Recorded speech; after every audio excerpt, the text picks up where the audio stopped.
Welcome to the Terrible Podcast with your hosts from SteelersDepot.com, where you can find all your latest and greatest Steelers news. It's Dave Bryan and Alex Kozora, always lit, talking Steelers. And now, here's Dave and Alex.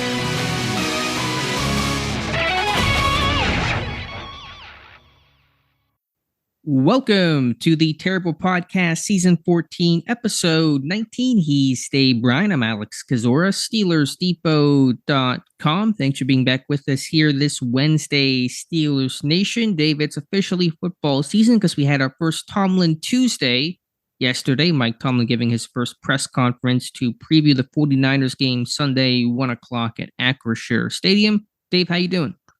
I am doing fantastic because it is. I noticed a meme went out by Amazon on NFL Prime on their Instagram account that addressed who has the best flow, and it was Kenny Pickett, Trevor Lawrence, and Justin Herbert. So the fact that we've reached the point in the offseason where we're wondering who has the best flow. I think it's time to get the actual football season underway here now. At this point, that's the level that we've reached now for engagement. Well, it begs the question: what is the correct answer? Who is it? I think I'm going to go Trevor Lawrence on this one over Pickett. I am kind of partial to Trevor for the sheer fact that my best friend Chris, who passed away many years ago, it's been almost over 20 years ago, I think now at this point, from colon cancer. He's a spitting image of Trevor Lawrence. Oh, yeah. Especially in that face with the jawline and the eyes, and he had long blonde hair as well too. So I can't, every time I look at Trevor Lawrence, man, I'm getting choked up here. Every time I look at Trevor Lawrence, I just see my best friend Chris in that, and my buddy Chris, man, I was always envious of his hair too. I mean, it was like blonde, and he was able to grow his a lot longer than I was able to grow mine. So I would have to say that Trevor Lawrence has the best flow there. You know, my vote actually goes to Dave Bryan for growing out the mullet. I'm sure he's up there. Yeah, I'm growing it out again. It's looking pretty sweet now. So not near the length of Trevor Lawrence yet, but it's getting there. And much to my wife's chagrin, she hates it. A little bit of pandering for me to start this episode off. But Dave, let's dive right on in, mentioning it was a Tomlin Tuesday yesterday. Nothing groundbreaking, he said, week one. There isn't any, crazy new development. Do want to start off with just a general injury note in Pittsburgh, looking pretty healthy on that front. The first injury report will come out a bit later Wednesday after this recording, but Tomlin says that they're basically in good shape. Had a couple players limited on Monday. That was mostly due to the fact that it was kind of a bonus day and they could kind of ease those guys in. I don't know exactly who they were. Could be Larry Ogunjobi, could be Nate Herbig. But we'll just have to see what today's report is. But overall, Pittsburgh's in good shape injury-wise. They certainly look to be a lot. And obviously, look, we can get surprises. These things happen. You just don't know. Something could happen today in practice and it show up on the injury report. But I think as a whole, when you look at the health of this team compared to the team that they'll play on Sunday in the 49ers, they at least appear to be the healthier team here.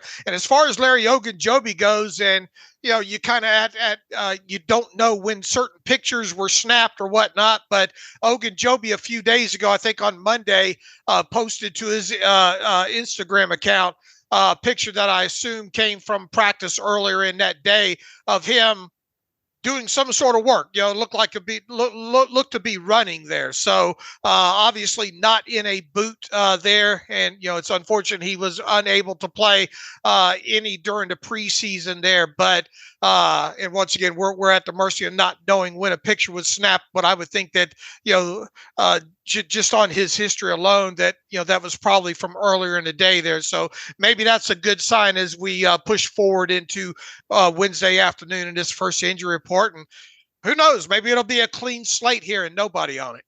Yeah, and Tomlin was asked about reps for Ogunjobi, and he declined to really comment about what that would look like. But it's a fair question, a fair thought. Guy didn't hasn't practiced or missed a time of practice and did not play in the preseason. Is he going to get a full complement of snaps for week one? That may be pushing it a little bit. So we'll see how the rotation and reps look for Ogunjobi and others. What else did Mike Tomlin have to say that caught your attention, Dave? Let's see here. I thought he did a good job, as he usually does, of painting the opposition here. And this week, obviously, the 49ers, and talking.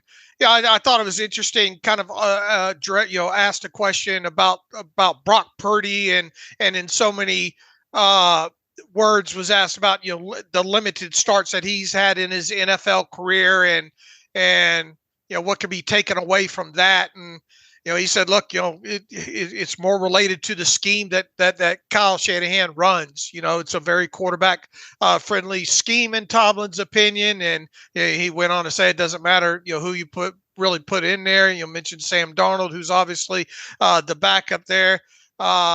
He just made sure to highlight that how quarterback friendly that scheme is.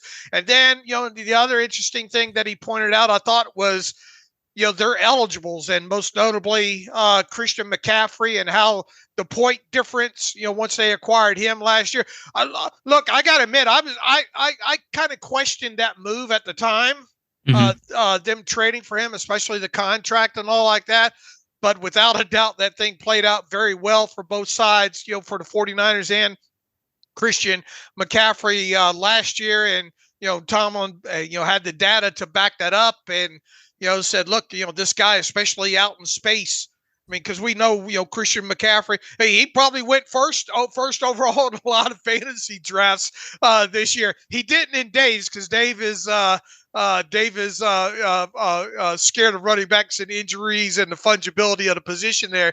But without a doubt, I mean, this is a guy that, when healthy and is on the field, can provide explosive plays, not only as a runner, but as a pass catcher out of the backfield. And, Tomlin went out of his way to praise him out in open space, and then went on to say that, look, all their eligibles for the most part are very good out in space and after the catch. You look at a guy like Deebo Samuel and what he was able to do after the catch, kind of a 49ers version of Juju Smith-Schuster, kind of that running back in a wide receiver's body. And Brandon Ayuk obviously had a kind of a coming out season, if you will, last year.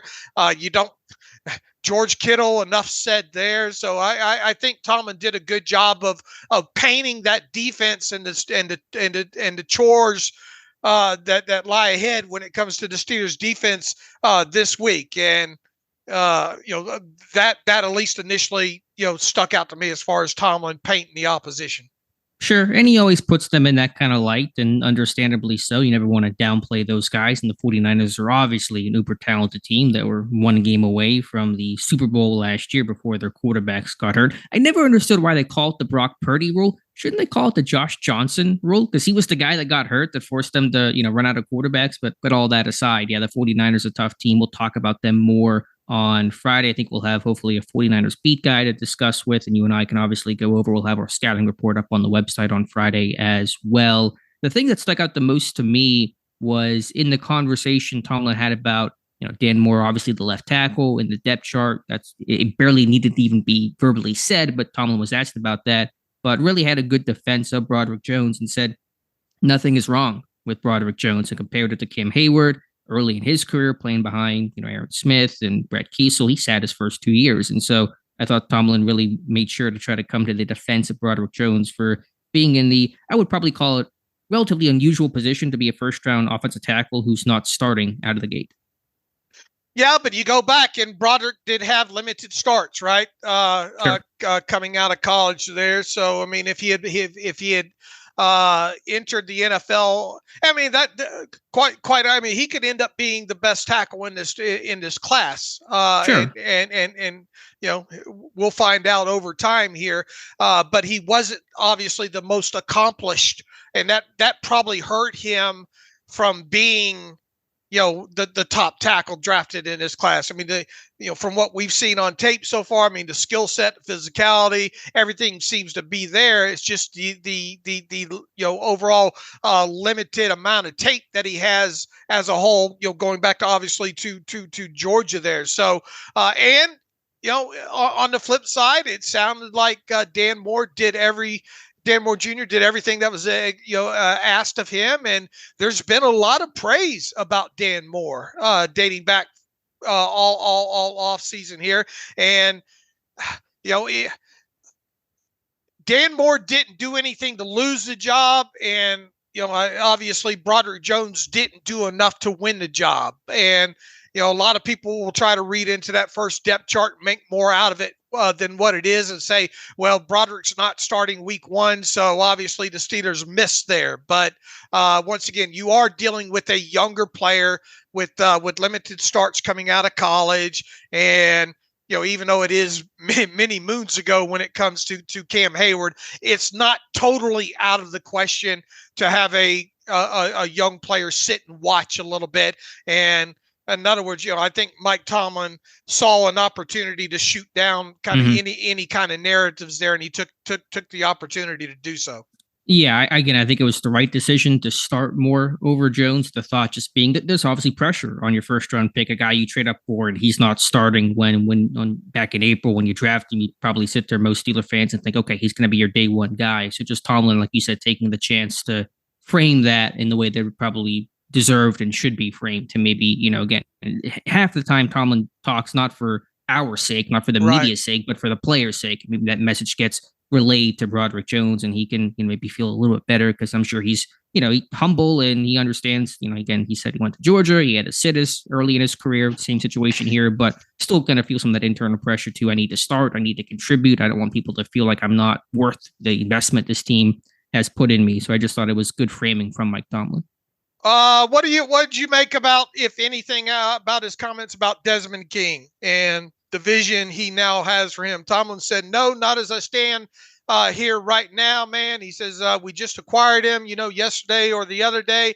We've had one kind of bonus practice. We had the infancy of planning development this week. And so it's just a lot of layers to that discussion, our ability to get to know him, how quickly he learns what it is that we do here and in the need component. And so we're excited obviously about his acquisition, but I don't necessarily have an answer to that as I stand here today. I mean, they've got to have some kind of idea how he fits into all this. I guess my biggest takeaway at this point, and obviously you don't want to read way too much into a depth chart, even though it's officially unofficial. Is that the best way to maybe frame that? But I guess I'm wondering right now, is there a chance that Desmond King is inactive? Is that inactive cornerback in week 1?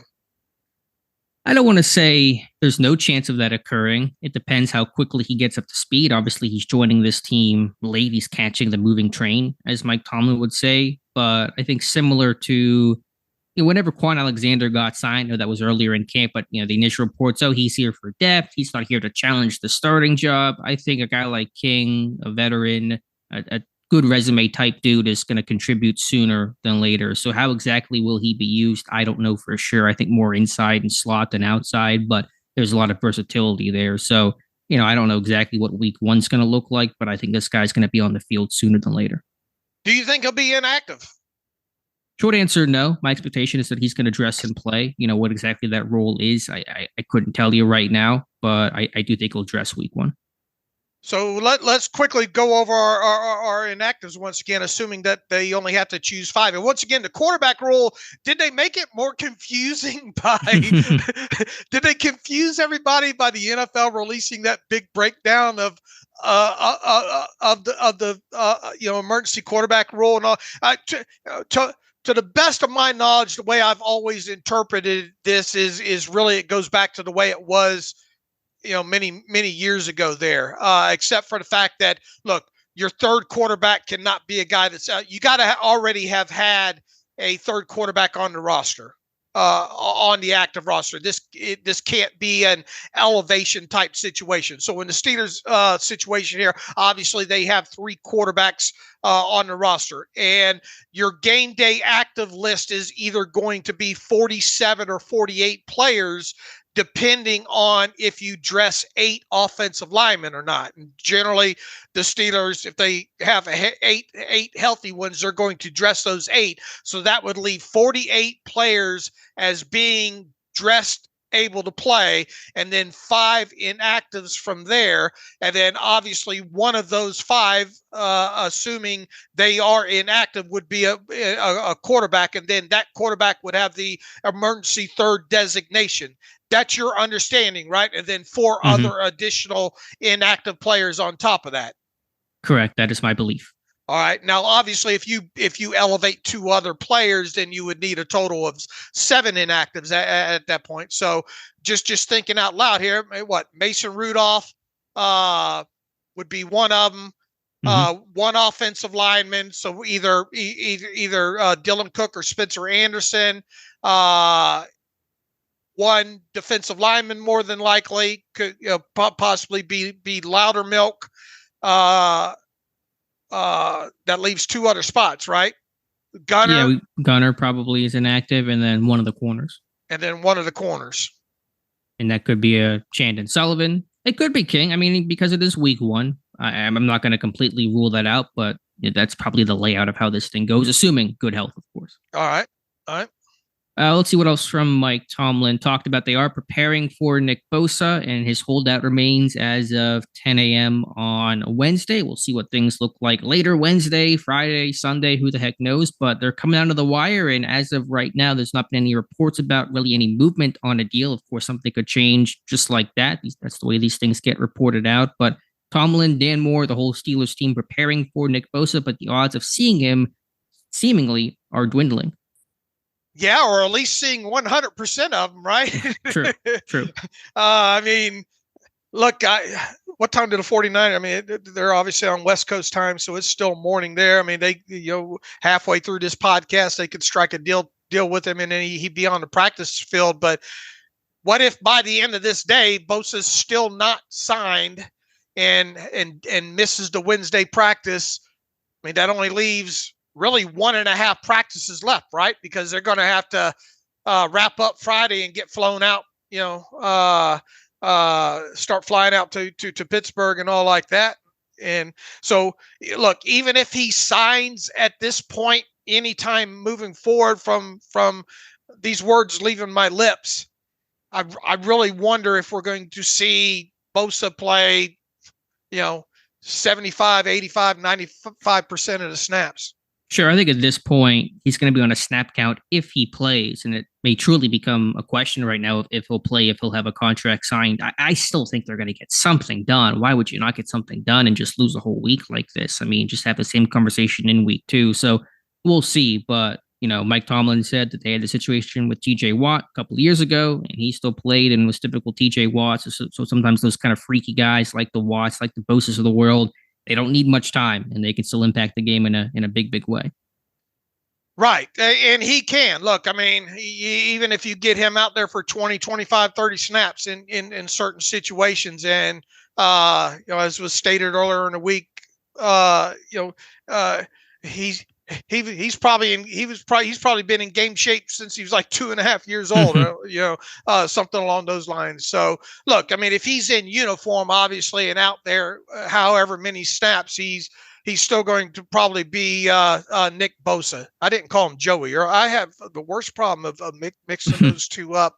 No, you're good. Joey and Nick there, but once again, to me, no matter how you slice it, this is a win for the Steelers if Joey Bosa does not play. Nick Bosa. I just did it. It's a big win for the Steelers if Nick Bosa does not play 100% of the snaps on Sunday. For sure, no doubt about that. One thing we didn't mention, and Mike Tomlin talked about this as well, Pittsburgh named their captains on Monday for the 2023 season. 4 of them this year. Kenny Pickett on offense, Cam Hayward and TJ Watt defensively, and Miles Killebrew on special teams. So seeing just the one offensive captain, a bit notable there. Mike Tomlin asked about that and said, he just think that's a reflection of Pickett's increased leadership and everybody looking towards him, and maybe just something symbolic about having just one offensive captain after last year. You had two of them in Mitch Trubisky and Najee Harris. And so I don't know what to make of that about from a Najee standpoint, but I think Tomlin's point is everyone's just trying to make it very clear that this is Pickett's team, or at least Pickett's offense. Yeah, and I don't think there's much to be read into. Someone tweeted back to me, says, "Well, this is a definitive that the Steelers won't pick up his, Najee's fifth-year option."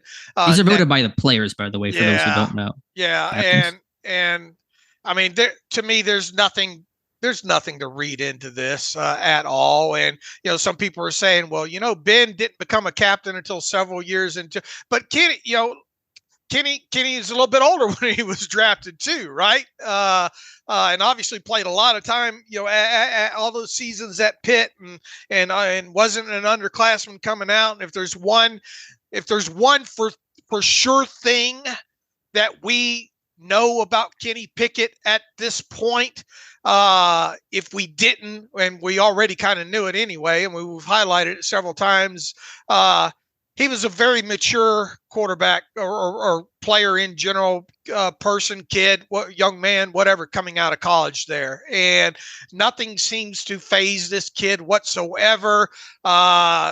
Really from the, kind of the, moment he took over last year as quarterback, and then you fast forward into this offseason. I mean, how many times have we talked about this offseason?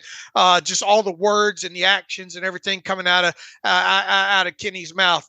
He is the leader of that offense now, unquestionably. And yes, it's only his second season, but that offense is also young enough to have a guy like him come in and be a team captain this early on in his career. So, I mean, nothing to see here, folks. Move along. This is Kenny's team, and now we sit back and hope that Kenny Pickett is the offensive captain for this team for the next, I don't know, 16, 17 years? That's fair, right? Yeah, I'm down for that. And kudos and congrats to Cam Hayward. 9 straight years of being a defensive captain. I don't have the complete history of captains in Steelers history. Maybe that info is floating out there somewhere. I know Ben was a captain more than that. I forget, 11, 13 times, but probably not too many 9-time captains in Pittsburgh Steelers history. So congrats to Cam Hayward, and let's go for 10 next year. Yeah, and TJ Watt back being a co-captain again on the defensive side of football there. And, obviously there's obvious reasons related to that. And then, something that we said, dating back through the offseason, man, and Miles Killebrew makes – if Miles Killebrew makes this roster, he's a special teams captain. And that obviously has come to fruition there. So no surprise, especially, and that's 2 years in a row, obviously, for him with that classification. And Tomlin stressed that because he acknowledged kind of the big transition turnover they've had with the special teams group. A lot of those guys exiting. There's really only a couple of core remaining special teamers in Miles Killebrew and Miles Boykin. So that's a big leadership role for Killebrew this year. He's going to be the up back, the personal protector on the punt team. That's a really important position there. So good on Killebrew for earning the captain honors there for the Pittsburgh Steelers. Anything else from Mike Tomlin, Dave, that you wanted to? Yeah, and you kind of triggered it there when talking about special teams. He was asked, highlighting the point about special teams departures that you've had, and look, this team has had some special teams departures, right? Some core players and all, but I mean, obviously you do have several, or a few of those guys back. It was pointed out to him that there's been some really significant moments, especially in openers for this team. You remember? I remember specifically 2 years ago against Buffalo, right? Didn't they have the block punt? Yeah, that was Killebrew. Yeah, Killebrew and all like that. But he was asked specifically, about that, and in so many words, he said, "Look, it's more about." It's more about negligence than it is top flight performance. And so, although we've had some plays early in the season in special teams in the past, it's probably less about what we're doing and maybe what our opponents aren't doing. And so for us, particularly because we have a lot of guys in that phase that are new, our focus is on being sound and in doing things appropriate and knowing that if we do those things, if we do ordinary routine, he pulled out the routine things routinely. If we do ordinary things routinely, well, then we're going to be opportunistic, and those types plays have an opportunity to happen when we do so. So the focus, obviously, with these, kind of the turnover that this team has had on special teams, is that, look, just do your job, right? And do it well, and maybe the other team won't do theirs on special teams, and maybe you'll have some of the instances that you've had these last couple of week one games with your special teams units making plays there. Not to get too heavy in our preview for Friday, because I want to talk about this more then, but special teams in this game could be really interesting. On Pittsburgh's side, you have a really good summer from Presley Harvin, but you have all that turnover on your coverage and your blocking units, whether that's Marcus Allen, Robert Spillane, Benny Snell, Derek Watt, etc., as Mike Tomlin discussed. On the other end, the 49ers, there's no Ray McLeod. He, I think, broke his hand, and he's going to miss this game. They got a kicker situation that's in flux right now with their rookie Jake Moody, and is he going to be healthy enough to play? He's dealing with an injury. So, again, we forget about special teams. We focus so much on offense and defense, but in week one, close game, what happens on special teams could really mean a lot here.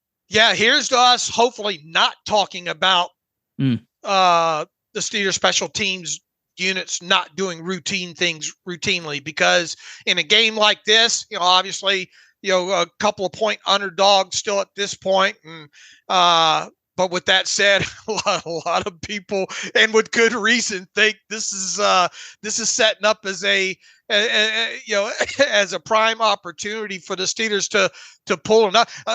If they do pull an upset, is it really going to be an upset? I guess at this point, but hardly. Yeah. One of the things that could prevent "quote unquote" an upset from happening is something big on special teams really turning the tide in this, right?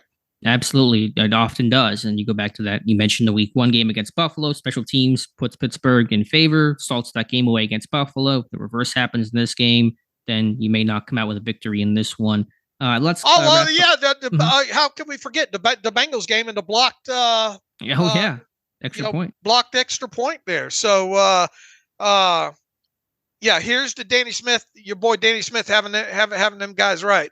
For sure. Last couple of things on Tomlin. Said he felt good about Joey Porter Jr.'s development and the plays that he made in Latrobe, and then just kind of had a more general catch-all statement about being willing to rotate guys defensively, play matchups. You're going to see that at inside linebacker. The new depth chart came out for week one. It has the big old or at inside linebacker between Cole Holcomb, Quan Alexander, Landon Robertson, Quan Alexander. That's just going to signify a three-man rotation, which we've talked about for a couple of weeks now. Probably going to see mixing and matching at safety between Keanu Neal and rundowns in their base 3-4, DeMonte Casey and more sub packages. Could even see the big nickel against 12 personnel, especially if George Kittle plays, although his status is in question right now with an abductor strain. So it's the way the league has been going for several years, but Mike Tomlin, again, recognizing you're going to see a lot of rotations in this game. You're going to be a busy man with charting, aren't you? Yeah, it's going to be a tough Monday for me. All right, Dave, I think we'll talk about, where do you want to go now? Do you want to go to the contract situation? Just touch on briefly updates on Gunnar Olszewski and Desmond King. I think we have some finality in their contracts. Yeah, it according to the latest NFLPA update here, the numbers and we talked about this the other day because I couldn't get you want to talk about things that keep me up at night is when the numbers don't match. And for the life of me, I couldn't figure out what the heck happened based on the reported numbers from Field Yates with the Gunnar Olszewski quote unquote restructure or whatnot. But the NFL PA numbers have updated, and it looks like it was indeed just an error on Field Yates' part. This thing turned out to be a Gunnar Olszewski straight pay cut. Down from 2 million base to 1.6 million in that. So total of I think $400,000 saved there in cap space overall. And then the Desmond King contract ended up being exactly kind of what I thought it would be, a veteran benefit contract with $152,500 signing bonus. He'll have because it is a qualified veteran benefit contract, he'll have a little bit lower cap number number, basically or exactly a cap number equal to that of guys like, who did I say, Marcus Golden and Quan Alexander, and I think Armand Watts also received a qualifying contract there. So that's the update that we have on those two players. I am looking for something here that may or may not have had happened. Maybe something related to Duke Dawson and some sort of injury protection filing or something that may or may not have resulted in like a $545,000 cap hit or something like that. I don't know. I'm waiting for the to see what happens once the NFLPA turns over from the rule of 51 on their sheets to the new rule of 50, obviously the in-season 53 there. So that's something that I'm watching there. So there might be a little over 500,000 in cap space that they don't have, but I don't know for sure right now. It's something that I'm monitoring right now. Okay, and then with Desmond King, just 1 year veteran. How do you phrase it? Veteran benefit contract? Veteran benefit contract there with him. All right, Dave, switching gears here. It was Tuesday yesterday, which is the common workout visit day across the NFL, including the Pittsburgh Steelers, who did not practice yesterday. The Pittsburgh Steelers working out 4 players, 4 defenders, most of them linebackers in linebacker Mitchell Agude, I will say it that way, outside linebacker Kelly Sanders, inside linebacker Michael Walker, and cornerback Kalen Barnes. None of them signed. Pittsburgh probably just updating their Rolodex of names. Walker, I think, has had the most experience in the NFL. Barnes was a super speedy corner out of Baylor. If anybody gets signed, we'll let you know. All right. Going to be reporting quite a few of those throughout the offseason. For sure. Throughout the season. Mm-hmm. One player who did get signed, not by Pittsburgh, but by the AFC North rival Cincinnati Bengals, former Steelers tight end Zach Gentry, signing to the Bengals practice squad yesterday. So he finds a home out there in Cincinnati as their practice squad tight end who knows, may get elevated at some point this year and face his former team. Yeah, I know a lot of people weren't happy to see that, but it is what it is. The guy, people calling him a traitor and all like that, but I mean, the guy's got to work, right? Yeah. If the Steelers wanted him bad enough, they should have signed him to the practice squad. So kudos to him. And now, at least, as long as he stays there, Pat Freiermuth will be able to visit with him a couple of times during the season.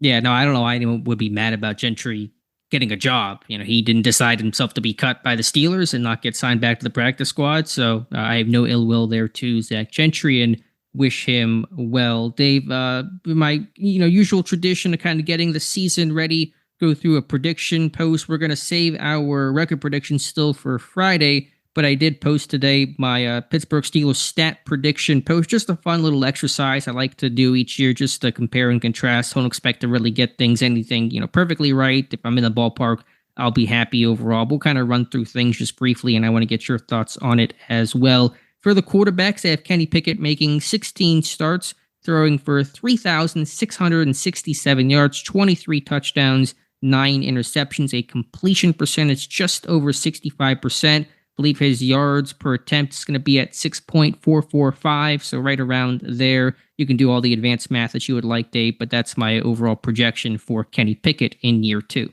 I'm disappointed that you didn't provide me the sack numbers and the sack yardage numbers so I can figure out his adjusted net yards per passing attempt number there.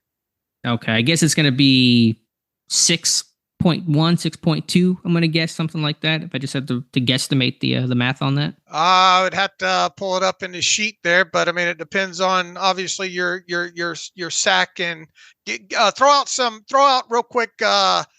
Some sack and sack yardage predictions for me. Oh, that's on the fly here. I don't know what the yardage would be. Sacks, I don't know, 30. I don't know, 28. And then the yardage, what was the sack yardage last year? I don't need 82. Approximates. I don't deal in hypotheticals here. We'll say 20. We'll say 30 and 200. 30 sacks, 200 yards lost. 30 sacks. 200 yards. Let me filibuster for me here. And then I do have Mitch Trubisky, and I have noted here 1 start, 37 completions, 62 attempts, 414 yards, a touchdown, a pick. He's not going to do that in 1 start. There was some, I think, confusion about that. He will start 1 game, but he can play in others, mop-up duty, Pickett gets hurt. That happened multiple times last year. So that is the seasonal number that includes 1 start. Also going to stick my neck out and predict Connor Hayward to throw a touchdown pass. They showed that off in training camp. Have a little fun there with that. So just want to clarify what the Trubisky numbers mean, because I think people thought I was assuming it was going to come in 1 start, which it certainly will not. All right, according to Alex Kozora's stat prediction, 5.89 adjusted net yards per passing attempt number. Not ideal, obviously. Yeah. Now, if you cut that down to, let's say, 20 and 150 yards, 20 sacks, 150 sack yards at 6.07. So, yeah, you've got him coming. That's obviously under 6 there. That's I definitely hope it's higher than 6, and I hope it's pushing kind of that 6.5 range. So interesting there. But you do have them going over the touchdown pass total numbers that Vegas has set, and I believe you have them going over the passing yardage that they have set as well too. So yeah, I was going to ask, what is the over/under on the yardage? Isn't it like 3,300 or something from Vegas? What is his yardage? Didn't we cover that the other? I think it was something like 3,300.5 or something like that. Right, which initially is kind of what I was leaning towards. I mean, that feels he's going to be hard to get that adjusted net yards per passing attempt if that's his yardage. If that's going to be, if he's going to float in that 33 to 3,400 yard. I mean, if he's going to get sacked, I think 30 times over a full season, 200 yards is reasonable, unless he's just not throwing the ball a ton. I think it might be hard to hit that number, at least based on what Vegas is projecting. Yeah, here's to you being wrong. But I think overall it's almost a Trevor Lawrence jump. The yardage is not quite there, and it could, if you want to add another 100, 200 yards, I mean, I think that's fine. But 23 touchdowns, 9 picks, that's basically what Trevor Lawrence did in year 2. Not quite as good. Lawrence was 25 touchdowns, 8 picks, but in that ballpark. I mean, he's the key cog to this thing, to whether or not they win 9 to 12 wins, right? Yeah, I mean, of course, the quarterback will dictate the majority of the course of your season. Do you think? Look, I mean, since preseason got underway, I mean, the national media is just all over the Steelers now, right? I mean, sure, there were some people ahead of time and all like that, but I mean, since the preseason's gotten underway, I mean, it's hard to find people now. I mean, the NFL Network people, all 4 of those people on Good Morning Football have the Steelers making the playoffs as a wild card. I mean, it really is hard at this point to find national media people that don't think that the Steelers will make the playoffs, right? And it's a lot different than, I mean, it wasn't as vocal as that, at least. And look, I'm on the internet all damn day. I don't remember a surge like this in quite some time, especially when it comes to this year specifically here. Everybody and their brother seems to think that this team's going to get into playoffs and don't sleep on the Steelers and all that kind of stuff. Yeah, my table take today is on the idea, and I think Matthew Marksy wrote it well yesterday. If everyone thinks Pittsburgh's a sleeper, can they really be a sleeper anymore? And they probably can't be at this point, because I think the expectations have been raised based off of how the team looked in the preseason. So it's a good problem to have, to look good and have those kind of expectations. But I think Steeler fans do prefer it when Pittsburgh's the underdog with the big old chip on their shoulder. Okay. All right, for running backs, I have Najee Harris with 275 carries for 1,192 yards, an average of 4.3 yards per carry, and 8 rushing touchdowns. Jaylen Warren, 103 carries, 467 yards, 4.5 yards per carry, and 4 touchdowns. Calvin Austin, 14 carries, a $121, 8.6 yards per carry, busts off a big run on a jet sweep, and 1 rushing touchdown. 3 rushing scores for Kenny Pickett. So projecting a much more efficient offense, and Najee Harris do have a pretty strong season. All right. Do you think Warren's numbers were maybe too conservative? I was trying to find a happy medium without trying to have this team rush 600 times this season. Let's see here. 103, 467, 4 touchdowns. I mean, I think that's reasonable. Okay, and obviously this assumes generally good health, and obviously that's probably, I mean, Najee's not missed a game, but, somebody gets hurt, numbers can skew pretty quickly, and that is kind of the tough part of the stat predictions, which you guys will see in the reception, probably where I've gotten the most heat from, and I understand that, and I try to point out there with some of my numbers here that I think some of the receptions get a little bit more conservative because you don't know who's going to get hurt, and if some guys get hurt, then the targets become more concentrated to other players, and that may boost their numbers, so I do think these numbers could be higher than that, but if you actually walk it out and do the math and all my, completions and receptions and yardage from the quarterback and receivers and touchdowns, they all align 100%. So I'm not just making up numbers that don't actually match. When you do that, you actually have to play that game a little bit more. But Deontay Johnson, I'm projecting 81 catches, 886 yards, 10.9 yards per catch, and 4 touchdowns after being shut out last year. George Pickens, 64 receptions, 889 yards, 3 more than Deontay, 13.9 yards per catch, and 7 touchdowns. Pat Freiermuth, 59 receptions, 614, 3 touchdowns. Calvin Austin, 29 catches, 401 yards, 2 touchdowns. You guys can check out the entire list on the site. So I know that's a little bit on the conservative, lighter side, but that's just kind of the way you have to do it with these projections. And I do think somebody like Deontay, and especially Pickens, could have bigger numbers than this. Look, one of the things, and I said this the other day on the podcast, right, that I thought Deontay and Pickens would be within, like 50 yards, receiving yards of each other, either way there. I do wonder if this team, and I think I've stated as much all offseason, if this team will actually have a 1,000-yard receiver in 2023. I do think that Johnson might edge out Pickens in the overall catch department if both guys stay healthy there. I mean, like you said, you had to make the math work. So unless Kenny passes, has basically a stronger adjusted net yards per passing attempt number that you have. To me, for this team to have a 1,000-yard receiver, he would indeed need to have an adjusted net yards per passing attempt number around 6.5 or greater, right? Or just throw for maybe 4,000 yards. I mean, again, if injuries take place, God forbid somebody gets hurt, one of the top 2 receivers go down, the other guy becomes kind of the guy, then his numbers, of course, are going to go up. And that probably will happen in some respect. You don't hope for a long-term injury, but somebody misses 2-3 weeks. So, again, if you assume reasonably good health across the board, the numbers they all kind of come out in the wash. So I just want to point that I do think Pickens will have probably a bit bigger numbers, especially on the receptions, and Deontay probably, closer to 950, getting close to 1,000 yards. But just kind of when you do the exercise, unless you're, kind of really getting with some funky math, then you kind of have to play it that way. So Pat Freiermuth just misses the 60 reception marking. Look, I'd be happy if he put up those numbers that you have listed there. Maybe one more touchdown or so, and maybe another 4 or 5 catches, maybe another, 86 yards or something along those lines. But I have a feeling that assuming he stays healthy, you're going to be in the ballpark there. And that should be enough to get him a new deal. Nice new deal next offseason.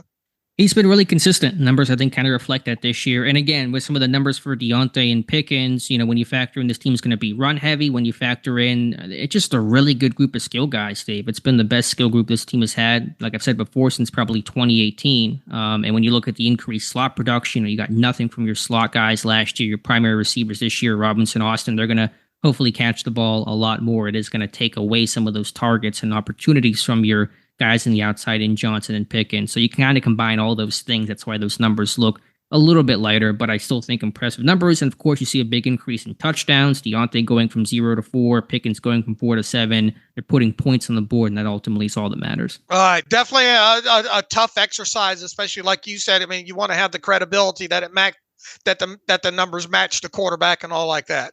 Right. Quick run through defensively at TJ Watt with 20 sacks, Alex Highsmith with 11. A bit of regression there as TJ Watt is going to take away some of those. Obviously, Cam Hayward, 8.5. I'll be a little conservative there. Wait a minute. Well. Didn't you say the other day that you think he would have the what was the stat related to him and the double?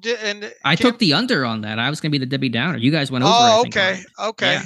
All No, right. I took the under, so I'm staying with that here with 8.5 on him. But he's probably more than happy to prove me wrong, and I look forward to him doing that. And there's a bunch of other ones there. Ogunjobi 3.5, Herbig and Golden 3 apiece, Benton 2.5.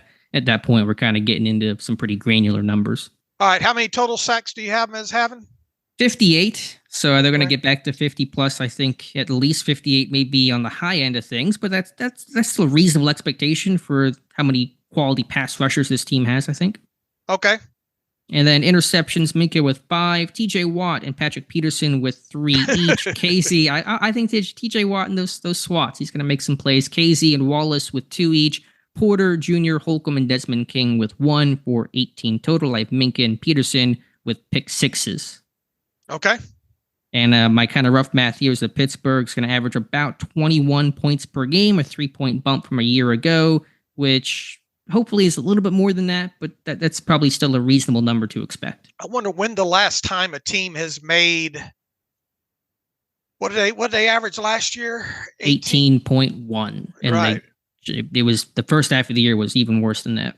All right. So let's say they made a 3-point jump in points per game. I wonder when the last time that has happened in the NFL. I mean, I'm sure it's fairly common, but I wonder if that team made the playoffs. Yeah, the teams that scored about 21 points per game last year: Baltimore, Cleveland, the Patriots, the Giants, the Falcons, Green Bay getting closer to 22 at 21.8. So kind of a grab bag. You know, Giants making the playoffs.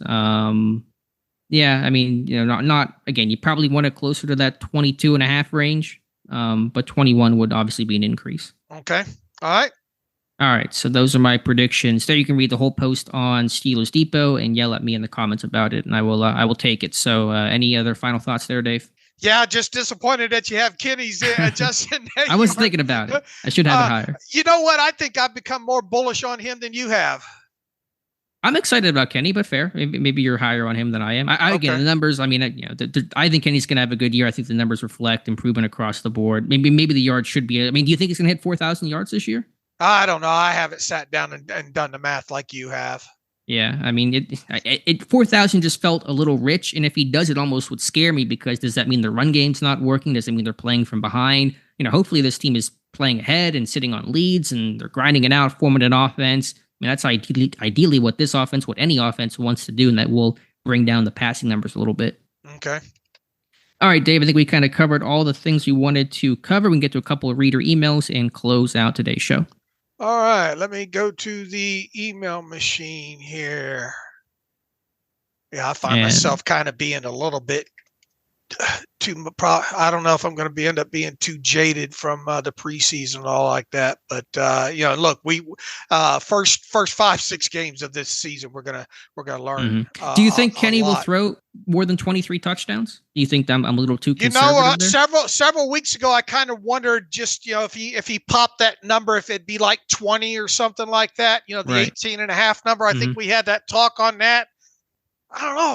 I find myself just getting.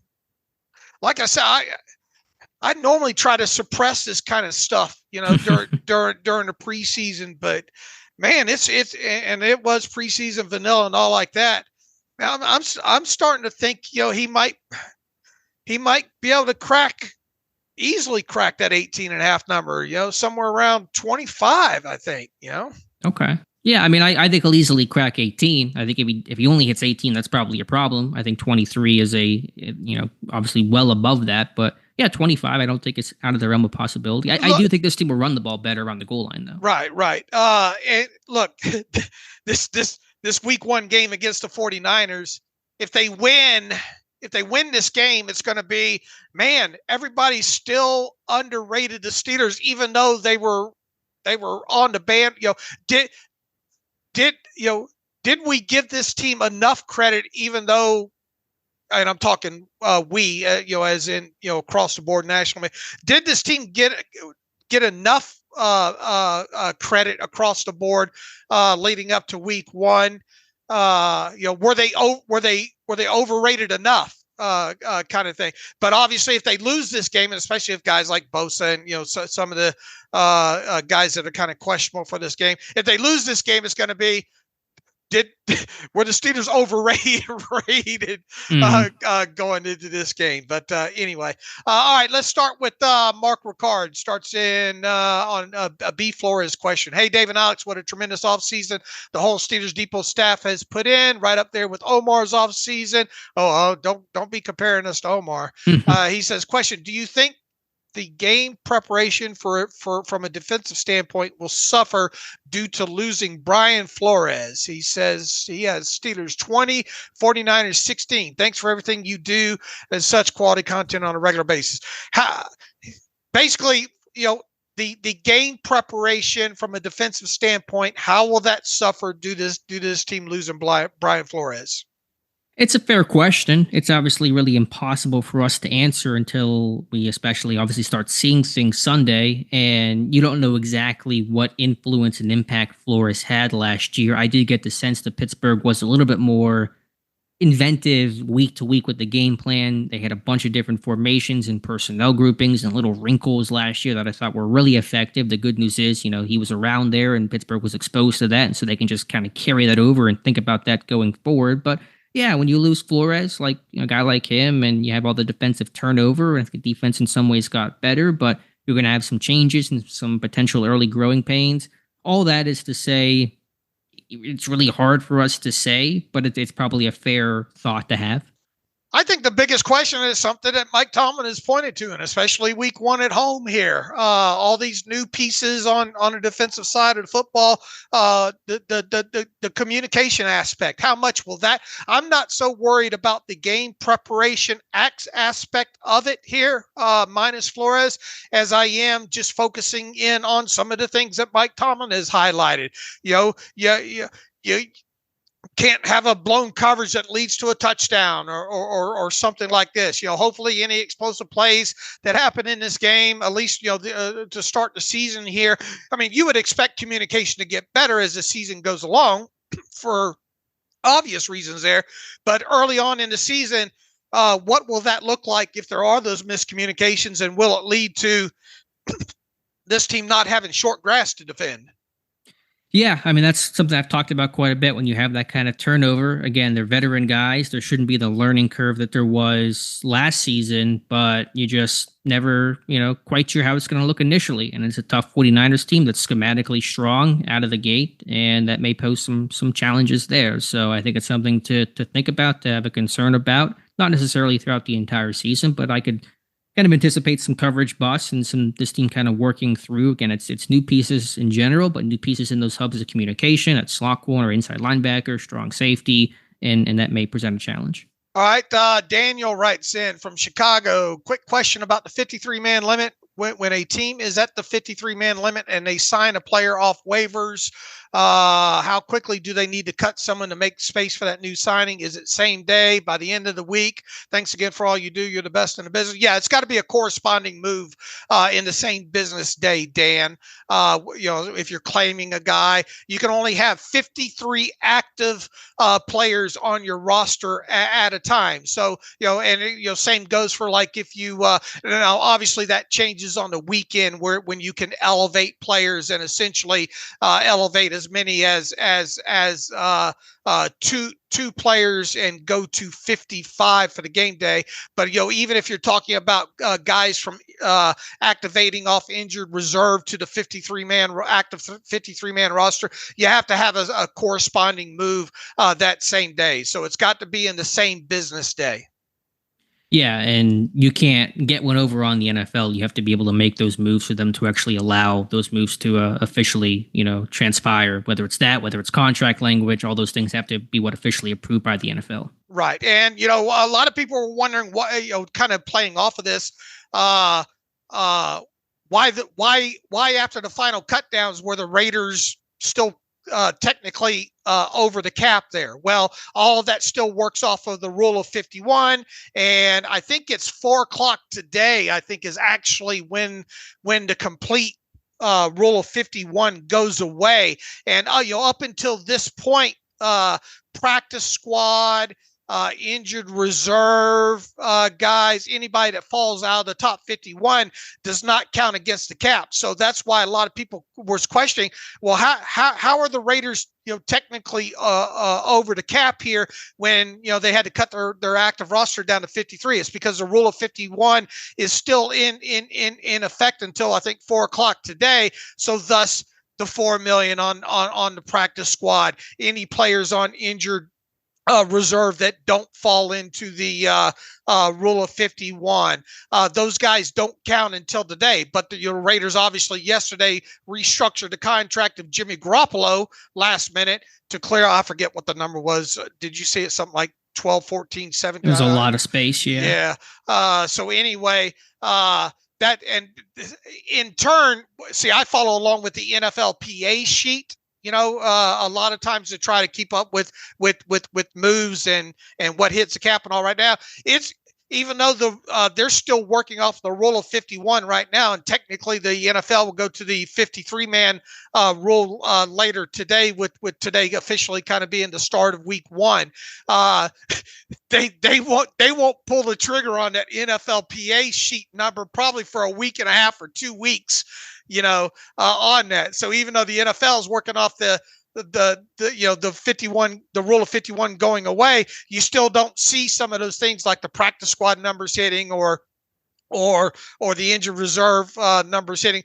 Look, I'm talking about Dave's first world problems here, but that's what makes it so hard to at really any point during the off season to track the team's salary cap situation in real time, which I come pretty damn close to it. I like to think that I do it as good as anybody there, but some things you're at the mercy of waiting until the NFLPA updates and those contracts hitting that, then getting the info either off of that or from former agent Joel Corey or something along those lines. But that hopefully that sheds a little light to some people there. Yeah, it's an art for sure, but like you said, you do it as well as anybody that I know. And just a quick footnote here: a TJ Watt restructure, if that does happen, that's going to happen very, very soon. Correct? Oh yeah, if it doesn't break today, I mean, we should know within the next 24 hours or so, I would think. Yeah. Right. And if it doesn't happen, then what is that what would that mean if they don't restructure Watt at all?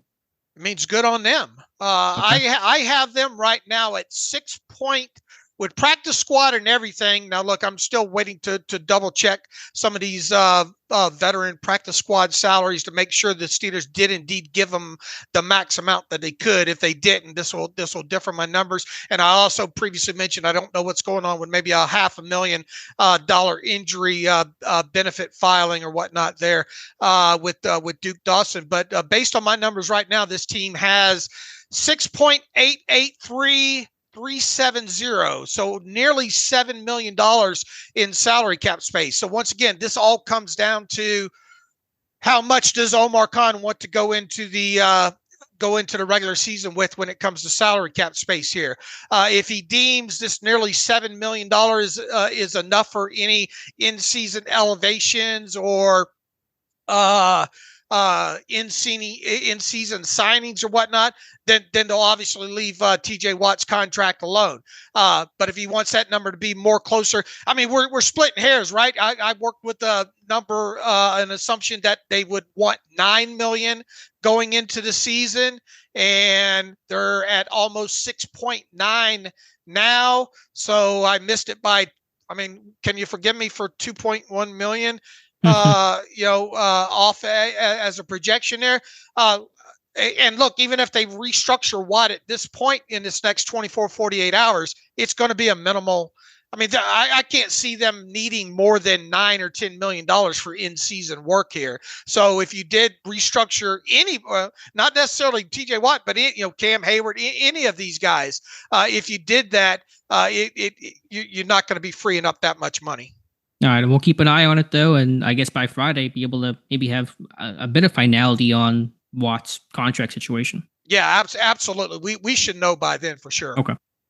All right. Anything else, Dave? Let me see if I got one or two more here. Chris Lookart says, "Good afternoon to you fellas. Do you think there's a chance that because the Steelers starters face literally no adversity, if they don't score, throw a pick, or come out flat in the first half this Sunday, it could be some kind of a effect on them? Maybe it gets in their head because they had too perfect of a preseason." He says, "One thing I thought to myself, of course, first world problems, they faced no real negative adversity, just something to look." Mike Tomlin got this team to 9-8 last year. If they come out flat, or if an injury happens, or what have you here, I don't think there's going to be any big impact here, win, lose, or draw against the 49ers.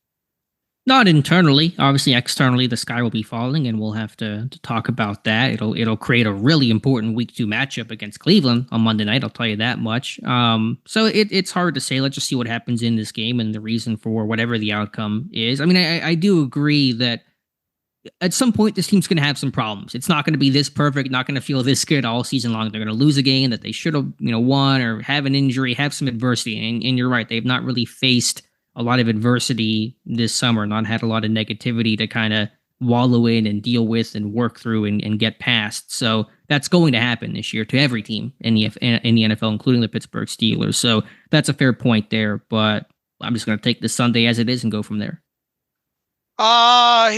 This from Luke Weaver here to wrap things up. "I was reminded of something Alex said a few years back regarding Chukwuma Okorafor's mediocre level of play. He's the best player on a bad offensive line and the worst player on a good offensive line. He has in quotations. Back in 2021, Chooks was our best player next to a struggling rookie Dan Moore, and inconsistent Kevin Dotson, an abysmal Kendrick Green, and below the line Trey Turner. Our line was bad," he writes. "My question is, have we turned the corner?" He says, "Assuming Chooks hasn't progressed much since then, is he now the worst starter on our offensive line? And does that mean our line is in fact good, at least on paper, or would you still put him above Moore or Mason Cole? Thank you for making great content to fill in a good chunk of my 10+ hours a week of driving. Keep it up." All right. How would you answer Luke there? Yeah, it's funny to think about that because we've kind of come full circle with this offensive line, all the improvements. I think certainly the guards are better than Okorafor, who's not a bad player. It just kind of is who he is. And say Malu and Daniels, I think, are better. Cole is kind of like Okorafor, just a solid, dependable, there type of player for this offensive line. And Dan Moore, we'll see what the progression looks like. I think he's making those strides, but I think it might be too hard, maybe a little early to say that Moore is better than Okorafor until we see him actually play inside stadiums in year number 3. Right. Okorafor is one of those 3 players that I wrote about the other day.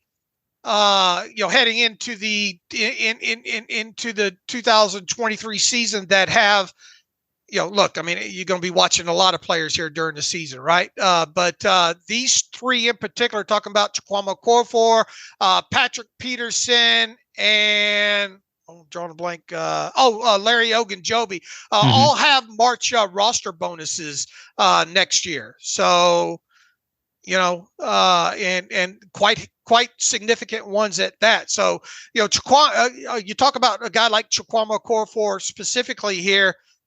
Now in what his second year of the 3rd-year deal.